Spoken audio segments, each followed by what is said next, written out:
Hi, boys and girls. Thanks for joining me for our writing lesson today. We're going to continue working on our functional writing or how-to pieces. Today, our lesson is to take a look at the importance of sequence or order when we write directions.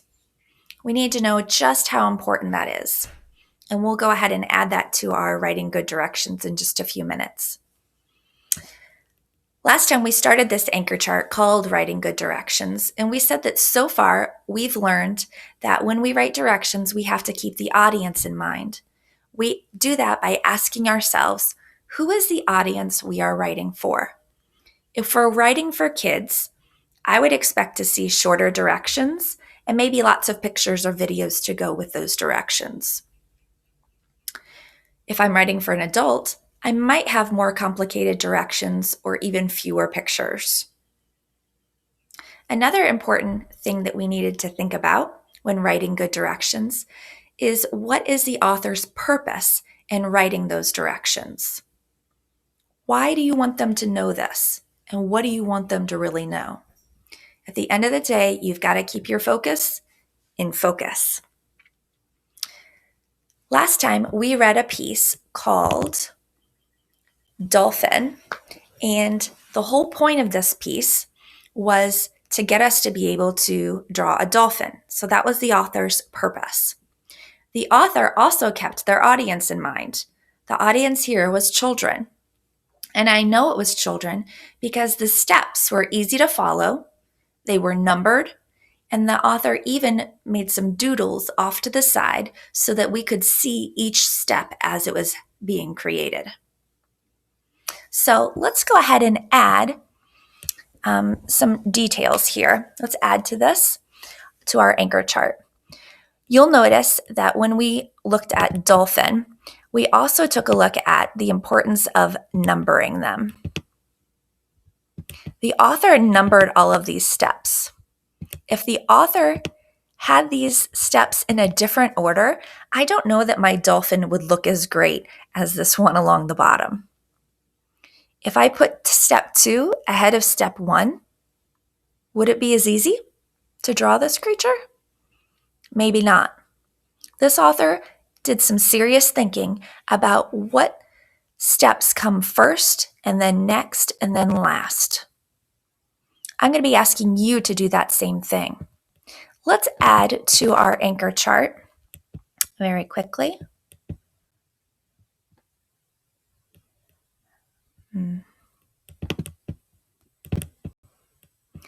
So let's go ahead and add to our anchor chart. So far we have who is the audience we are writing for, what is the author's purpose in writing the directions, and now let's go ahead and add, does the order of directions make sense?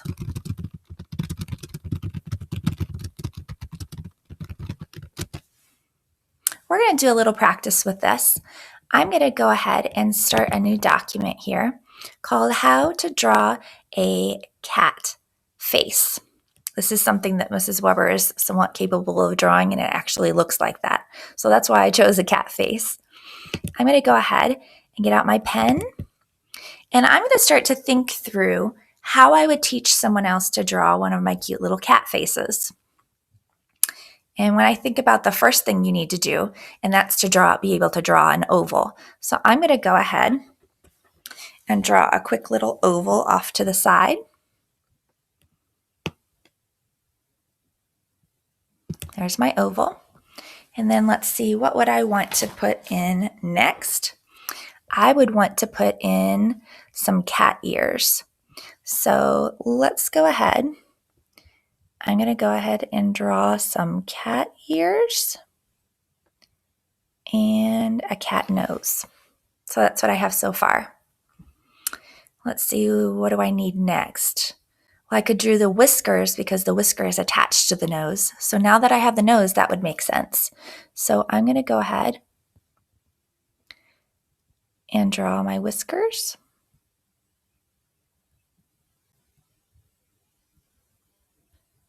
With my curved lines. And now I can see that I have some room. I could draw the eyes. So let's go ahead and draw that in the next picture.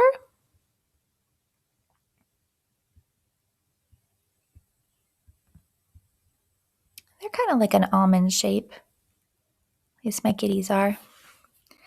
And now my last part. Oh, I need a mouth. So let's go ahead. I will continue to add on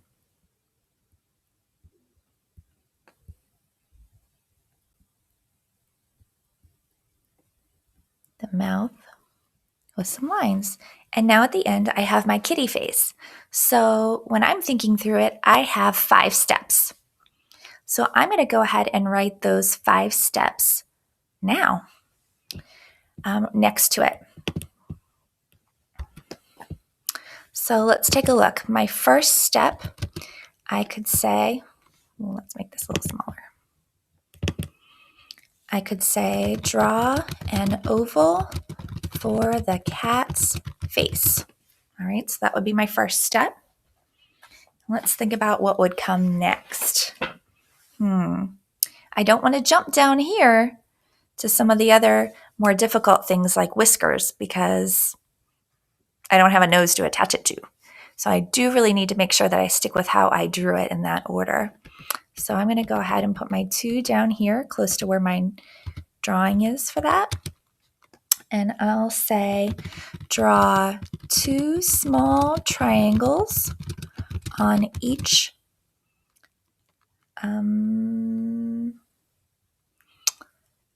side of the circle for the ears. All right, and then I need to talk about that nose. Draw a small triangle in the middle of the oval for the nose.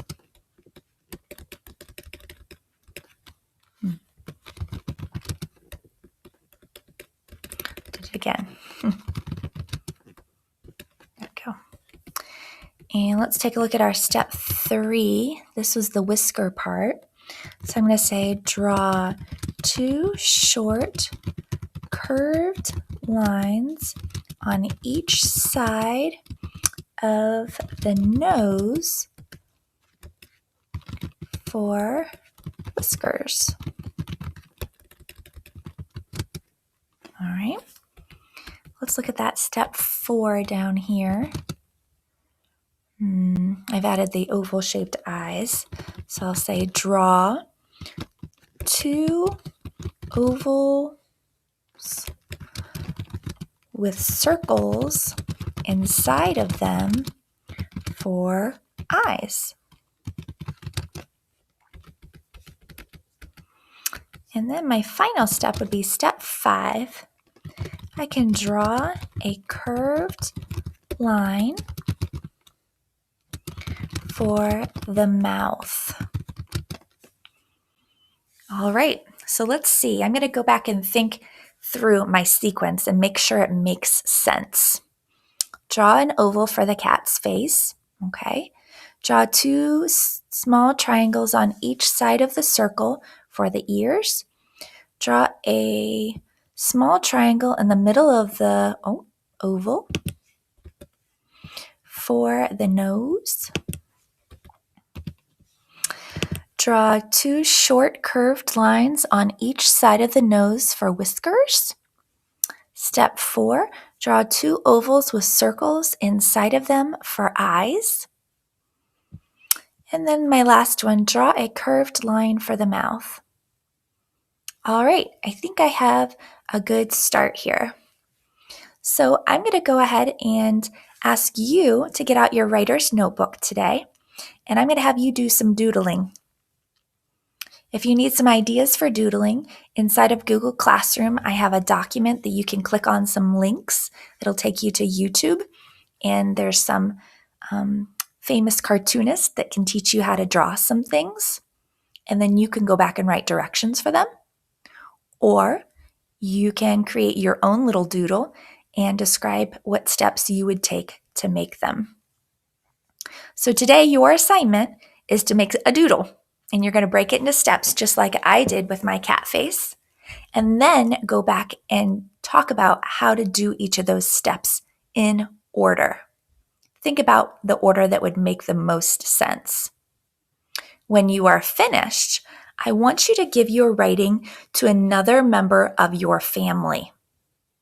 See if they can make the doodle too. Does it look as great as yours? If not, can you go back and change something in your directions to make it better? I hope you find this activity enjoyable and that it continues to help you grow as a functional writer. Have a great day, boys and girls.